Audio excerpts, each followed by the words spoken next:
Bu genç dünyanın en zengin iş adamıydı ve Aftafa Holding'in yeni CEO'suydu. Ama işçilerini yakından tanımak için gerçek kimliğini gizleyerek kendi şirketinde temizlikçi olarak işe girer.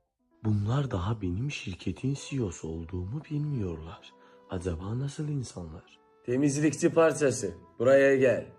Kaça kaça, koşa koşa gel. Buyurun efendim.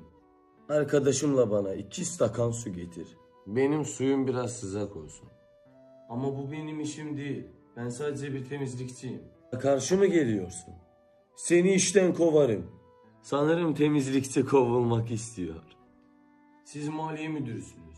Siz beni işten kovamazsınız. Ne diyorsun sen? Hemen özür dile. Patron haklı. Ya hemen dizlerini yere koyup özür dilersin ya da gidip o suları getirirsin. Tamam, öyle olsun. Buyurun efendim.